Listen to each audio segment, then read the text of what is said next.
Hello everybody, welcome back to another pub encounter video. Rachel here. We're continuing with Mamoru's, or Arashiro, whatever. Chapter. Route. We have chapter 3, Along for the Ride. Oh boy. Consequence of being in love, huh? Remembering what Yorihisa had said the other day, I tried saying the words aloud. I also remembered the way those words had seemed to make Mamoru leap away from me. What on earth did it mean? Mamoru had gotten hurt in the park, and then there was that tattoo on his neck. When he was talking about the past, he looked sad. Just what had happened to him? It's no use. No matter how hard I think about it, I'll never figure it out myself. Hey, Crystal, what a coincidence seeing you here. Mamoru! Oh, I have a day off today. Yes, you too. Every day is like a Sunday for me. His cheerful voice rang out in the park, bringing a relieved smile to my face as well. If I were to guess, I'd say something's on your mind. Did something happen? Good guess. I've been watching you hold your head for a while now. You saw me? I didn't want to disturb you, so I made a lap around the park. But you looked so troubled I ended up reaching out to you anyway. If you want, I'm afraid all I can do is listen, but I'd be happy to if you want to talk. I was just thinking how childish I still am, such a silly, pathetic little kid. A little kid, huh? Well, personally, I don't see the need to force yourself to act too grown up. Huh? You're still young. People grow into adults as they go through life, amassing new experiences. I think maybe the best way to grow up is by just overcoming challenges and setbacks. Minoru, feel free to take that as nonsense spouted by an old man. I'm not grown up enough of myself to think I deserve to take myself that seriously. No, it's not nonsense at all. It really gave me some courage, I guess. Really? I'm glad to hear that. Just as Minoru began to smile with relief, my bag started to vibrate with the ringing of my cell phone. It was a call from Mamoru. For some reason, I hesitated to answer, just stare at the phone. I wanted to, but do you need to get that? Well, I guess I probably should, right? If you're not sure, why not just answer it? Better to try than regret. Try and regret than never try at all. I felt myself relax at the words. I pushed the button for answering and put the phone to my ear. Hello, this is Crystal.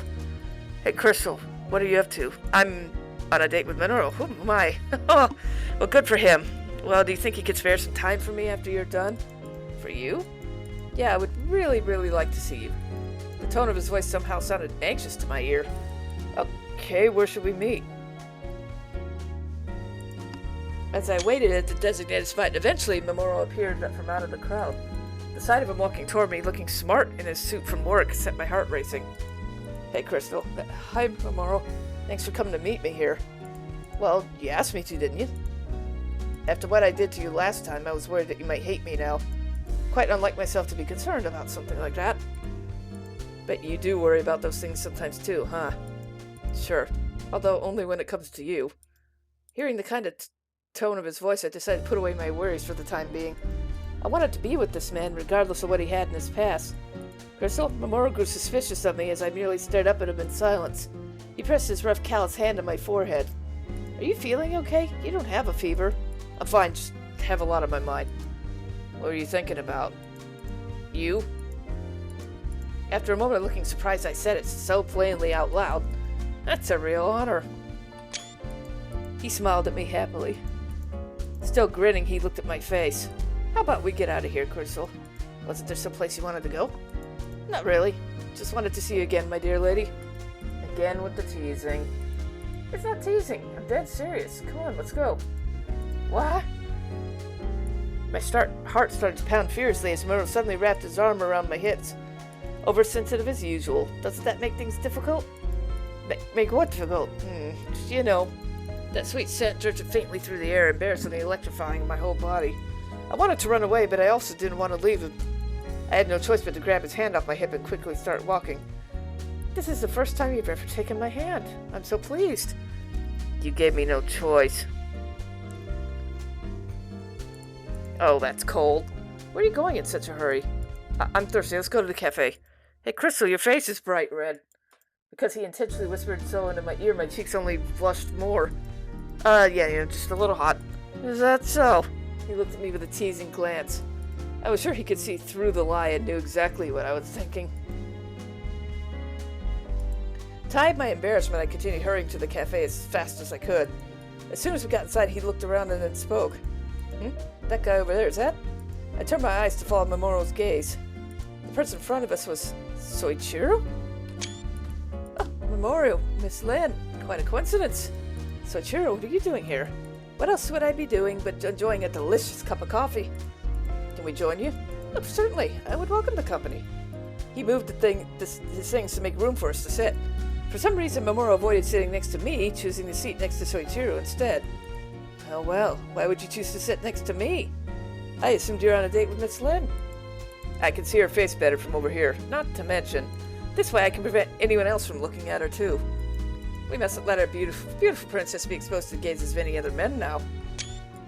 I felt my cheeks redden again as Mamoru spoke those words, looking straight into my eyes. What a lovely possessiveness that is. You're the only person who'd ever call a handsome face of mine lovely, Soichiro. For me, every single person is lovely. That you, so unbearably envious to me. What are you talking about? You're still well inside your prime. I wonder about that. With a meaningful smile, Soichiro stood up from his seat. I think this old soldier will retire for now. The young soldier's possessiveness is quite strong. What? Why so soon? What, so soon after we just happened to run into each other? If you wish to visit me, you can always find me at Aldir. I'll be eagerly awaiting your patronage, Miss Lin. Then with a slight bow of his head, Soichiro left the cafe. He was trying to do us a favor, I think. No, he left because he started saying strange things. Strange things about not wanting to let me be seen by any other men, yada yada yada. Does it bother you that I think of you like that? Mamoru looked straight at me as he asked. Being asked so suddenly if it bothered me, I couldn't look him in the eye. Well, I wouldn't say it bothers me exactly. He was probably just joking with me like usual. Or so I thought, but when I looked up, he was gazing at me with a loving expression. Crystal, look at me. Why do you have your head down like that? Crystal, you're not being fair. Not fair, why? Because you're always teasing me, making fun of me like that. Just because I'm still a little kid. I would never say those things to someone I thought of as just a little kid. You might be doing exactly the same thing to me with the words you say too, you know. I looked up at the unexpected answer. Mamoru sat with a serious look on his face. Say, Crystal, would you like to spend the evening with me tonight? Huh? Before we met up today, I bought some wine. A very rare bottle, in fact. He took a bottle of wine from the bag sitting next to him on the chair. And if you wouldn't mind, I thought I'd like to share it with you. You mean just us two? Of course, who else? He answered nonchalantly. Where would we go? Good question. Maybe your house or my place would be fine, too. And of course, you'd be welcome to stay the night. Mamoru took no notice of my hesitation. He simply stood up and paid our bill. Well, let's get going, my dear. Unable to refuse the hand held out to me, I clasped it in my own. And I knew Mamoru probably sensed even that most momentary feeling. As we walked hand in hand, I searched for something to say, wanting to avoid silence. Mamoru, do you... Yeah, he turned to look at me, kindness in his eyes. I guess you sometimes invite people over to your house and stuff? What are you getting at? I just thought you seemed like you would enjoy that. What kind of impression do you have of me? Just that you don't like people to know about your private life, or at least don't tell them? After momentary wavering in his eyes, he suddenly smiled back to his usual mood. Pretty sharp. Yeah, I really don't do that sort of thing often. I guess you're special. The way he said it so fast casually made my heart race painfully fast. Just when I consciously lapsed into silence, all of a sudden Mamoru pulled my head into his chest. And when I was about to cry out in surprise, I shut my mouth. When I looked up, the face I saw was the same one I'd seen that night. The same sharp, intense gaze I'd seen at the park. Mamoru cradled my head in one hand as if protecting me from something. Mamoru? Shh! Be quiet. He spoke in a low voice. He glared as his eyes scanned the dark town, intensely searching for something. We better not stay here much longer. Huh? And my house might be too dangerous. We'll go to your place. Mamoru didn't let go of me without asking permission, hastily grabbed my hand. We hurried through the town as if running away from something. He turned frequently back to look at me as I ran as fast as I could to keep up. In the look on his face, I could see a tinge of regret. Just what on earth was going on? The two of us ran together, finally rushing into my house, gasping for breath. Mamoru's shoulders heaved as he stared out through the curtains, a scary look on his face. Should I turn on the light? No. Can you wait just a little longer? The dark room was brimming with tension. Frightened by the silence, I started to speak, but then quickly bit back my words. Mamoru was giving off a vibe that said, no talking aloud. The air was stuffy. I remembered that weak, bitter smile on Mamoru's face in the park. If we couldn't talk, I at least wanted to be near him. I quietly sidled up close to his back His broad back shuddered for a second, then stopped, the only motion the rhythm of his breath. What's wrong? He asked without turning around as I held on to his back.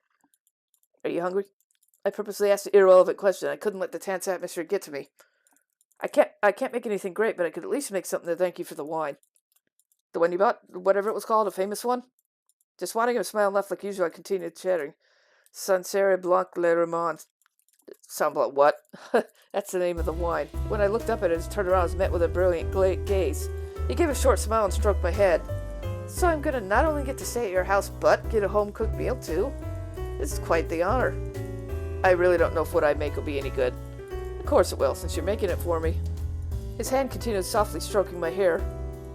His large right hand gently combed through my hair. Sorry for acting strange all of a sudden. It's okay, I'm fine with however you want to act. Huh, it's too sweet, but don't go saying too many cute things like that. Men are stupid creatures that tend to interpret anything the way they want it to be. I don't care how you interpret it. Well, we'll continue with that later. With a peck to the forehead, Mamoru then stepped away. I'm sure you'll make someone a wonderful wife someday. He spoke with a smile as we sat enjoying the wine after dinner. Really? I just hope I can find a husband. What are you talking about? You're surely in high demand. He drained half his glass. That was the end of the wine he bought that day. Giving into the pleasant alcohol buzz, I collapsed onto my bed. Are you okay? Got a little drunk? Yeah, just a little. I haven't had such good wine in a long time. I'm honored to hear that my beautiful lady enjoyed it. With that, he sat down on the edge of the bed. Just then, the familiar pattern peeked out from the collar of his shirt. Riding my drunk boldness, I decided to ask what I'd been wondering. On your neck, that thing, Is that a tattoo? I looked intently at the pattern. Is this the first time you've seen one like this? It's a beautiful design. Did you get it because of the style? No, not for something so simple. Long time ago, there were a lot of things going on. This is from back then. It's sort of a, what should I call it, a stigma I carry? Stigma. Way to brand myself to never forget horrible things I've done. He spoke in a soft whisper, slightly sorrowful expression on his face. I wondered again just what happened to him.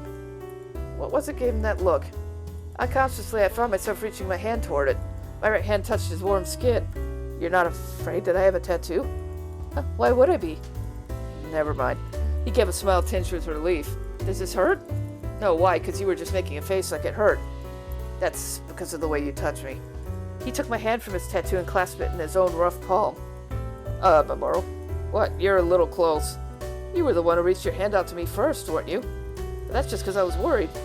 Again with the adorable things you say. Ah! He yanked hard on my hand, bringing my face just mere inches from his. By the way, Crystal, do you remember when I told you fortune the other day? Yes, with the tarot cards. In the end, he'd avoided telling me the meaning of the card of my destiny. The fourth card, the Hierophant, can also represent an adult man. An adult man? Who was it you wanted me to tell your fortune of love about? Oh. As Mamoru fixed his gaze on me, I couldn't help but look down. He was about to see right through my thoughts again.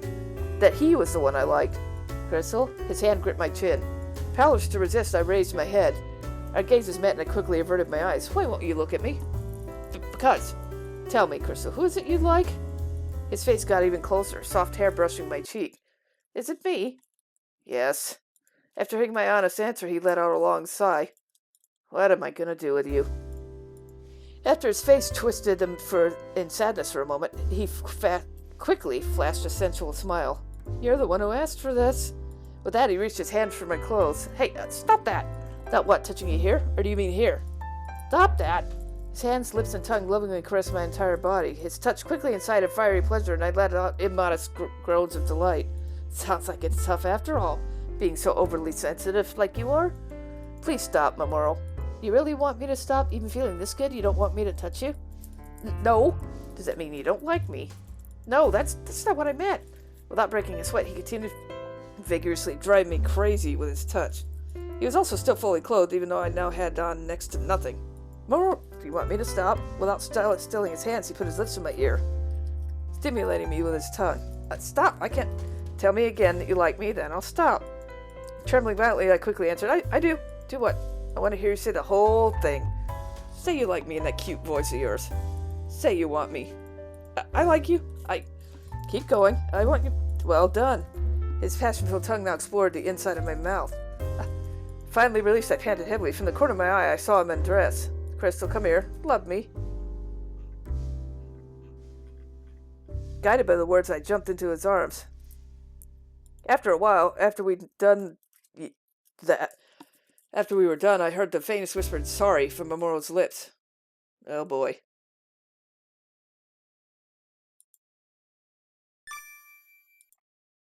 There we go. Chapter 3 done. Thanks for watching, and I'll see you all next time with whatever. Bye.